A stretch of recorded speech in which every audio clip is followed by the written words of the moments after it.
मुझे आशा है कि आप सभी अच्छी और खुश होंगे। चलिए आज हम पढ़ते हैं पार्ट 3 शब्द विचार। करते हैं इसकी शुरुआत। जब हम बोलते हैं तो हमारे मुख से अनेक शब्द निकलते हैं, है ना। शब्द वर्णों के मेल सक बनते हैं, जैसे सूरज। तो सु को हम करेंगे सा ओ रा आ ज आ बना सूरज। इसी प्रकार है बत्तख ब आ ता आ ख आ बत्तख। ऊपर दिए गए सूरज तथा बत्तख शब्दों का निर्माण वर्णों की सार्थक मेल से हुआ है। वर्णों की सार्थक मेल से ही शब्दों का निर्माण होता है। यहाँ पर है पद। जब शब्द का प्रयोग वाक्य में व्याकरण काम नियम के अनुसार होता है तब वह पद कहलाता है।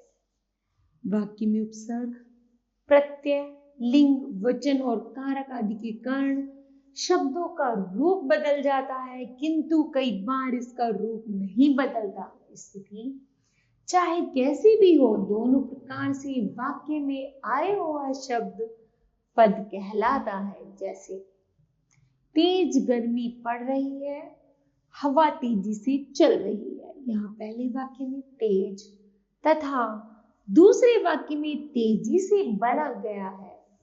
दोनों ही स्थितियों में वाक्य में प्रयुक्त शब्द पद कहलाता है। पहला है शब्द भेद। शब्दों का वर्गीकरण 4 प्रकार से किया जा सकता है। नंबर 1 प्रयोग के आधार पर शब्द। वाक्य में प्रयोग करने पर प्रयोग के आधार पर शब्दों के 2 भेद होते हैं। प्रयोग के आधार पर शब्द 2 प्रकार के होते हैं, विकारी शब्द और अविकारी शब्द। पहला है विकारी शब्द। वाक्य में प्रयोग करते समय कुछ शब्दों का रूप लिंग वचन कारक इत्यादि के कारण थोड़ा परिवर्तन हो जाता है, अर्थात उनके आकार में कुछ विकार उत्पन्न हो जाता है। इन्हीं परिवर्तित होने वाले शब्दों को विकार कहा जाता है। जैसे लड़का लड़की लड़के लड़कियां बूढ़ा बूढ़े बुढ़िया बुढ़िया बूढ़ी युवक युवाओं युवको युवती युवतियां आदि। फिर है इन विकारी शब्दों को निम्नलिखित 4 भेद होते हैं।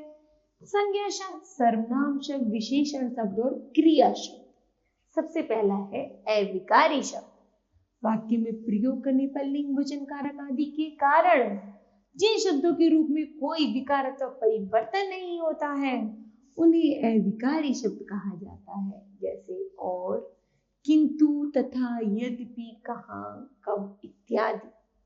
अविकारी शब्दों के भी 4 भेद होते हैं। क्रिया विशेषण संबंधवाचक समुच्चयवाचक या विस्मयवाचक। रचना के आधार पर शब्द। रचना के आधार पर शब्दों को 3 भेद हैं, रूढ़ शब्द यौगिक शब्द और योग रूढ़ शब्द।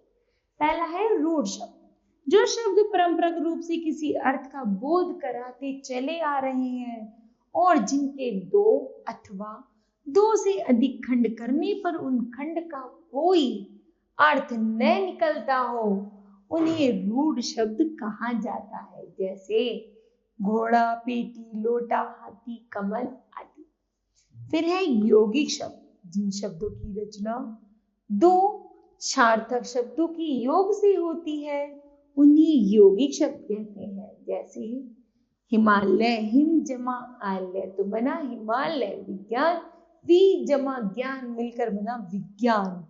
फिर है योग रूढ़ शब्द।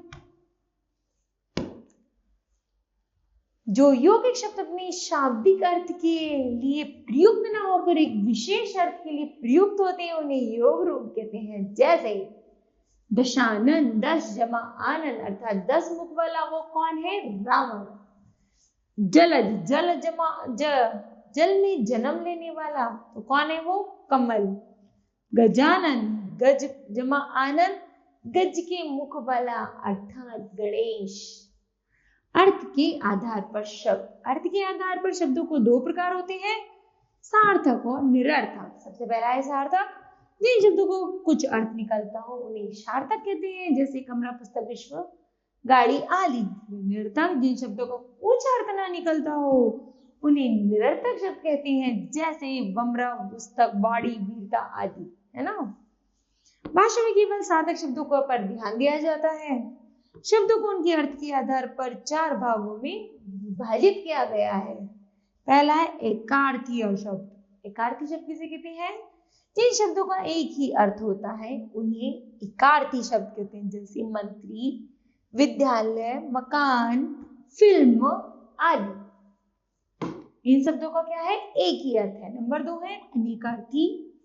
जिन शब्दों से एक से अधिक अर्थों का ज्ञान होता है, एक से अधिक अर्थों का, उन्हें अनेकार्थी शब्द कहते हैं, जैसे पूर्व का अर्थ है पहले और पूर्व क्या है? दूसरा दिशा है ना।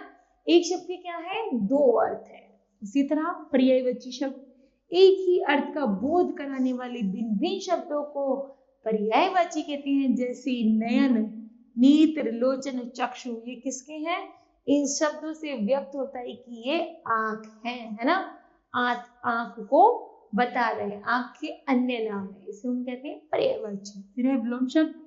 ऐसे शब्द जो अर्थ की दृष्टि से विपरीत अर्थ व्यक्त करते हैं उन्हें विलोम शब्द कहते हैं, जैसे न्याय का न्याय, अनुकूल का प्रतिकूल आदि। फिर है स्रोत तथा उत्पत्ति के आधार पर शब्द। उत्पत्ति के आधार पर शब्द 4 भेद होती है: तत्सम शब्द, तद्भव शब्द, देशज शब्द और विदेशी शब्द। पहला है तत्सम। संस्कृत भाषा की जो शब्द अपनी मूल रूप में ज्यों के त्यों बोले जाते हैं उन्हें तत्सम शब्द कहते हैं, जैसे अग्नि, गुरु, पत्र, चंद्र आदि। दूसरा है तद्भव शब्द।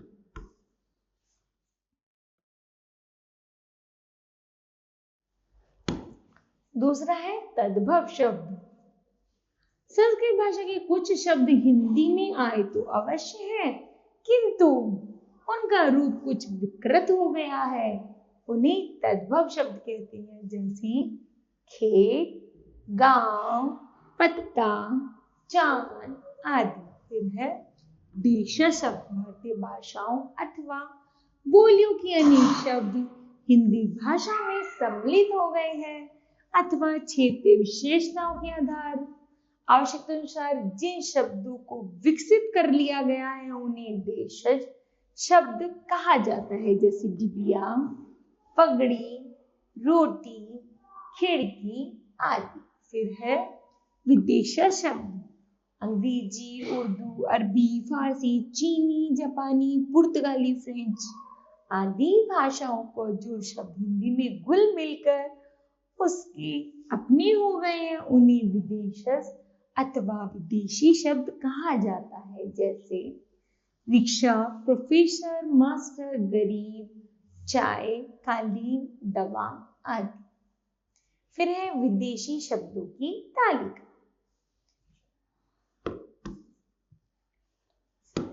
विदेशी शब्दों की तालिका में एक तरफ भाषा है और शब्द है, जैसे अंग्रेजी में आते हैं bank, ice cream, class, doctor, table, है ना। फ्रेंच में आते हैं guitar, machine, coupon, engineer. Okay. फिर है फारसी। फारसी में आदमी, जानवर, खुशामद, दाग। अरबी में अखबार, मरीज, नुकसान, तूफान। यूनानी में टेलीफोन, टेलीग्राफ। और चीनी में लीची, चाय। ठीक, ये शब्द हैं और ये भाषाएं हैं। आगे है तुर्की में चिक, तोप, चेचक, बंदूक, कुली, बारूद, कैंची। जापानी में रिक्शा आदि। पुर्तगाली में अलमीरा, कनस्तर, तौलिया, पादरी, कमरा आदि।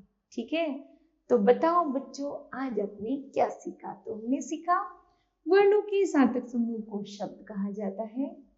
वर्ण शब्द भेदों को हम 4 प्रमुख दृष्टिकोणों से विचार कर सकते हैं। ये दृष्टिकोण है प्रयोग के आधार पर, रचना के आधार पर, अर्थ के आधार पर और नंबर 4 उत्पत्ति के आधार पर।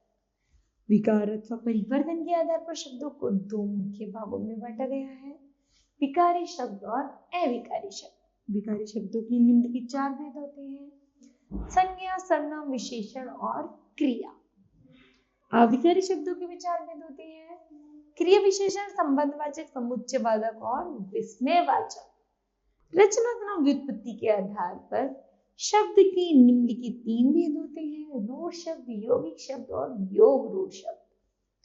अर्थ के आधार पर शब्द के 2 भेद हैं: सार्थक और निरर्थक। स्रोत के आधार पर शब्दों के निम्नलिखित 4 मुख्य शब्द हैं: देशज, तत्सम, तद्भव, देशज और विदेशज। ठीक है बच्चों, मुझे आशा है यह पाठ आपको अच्छे से समझ आया होगा। धन्यवाद।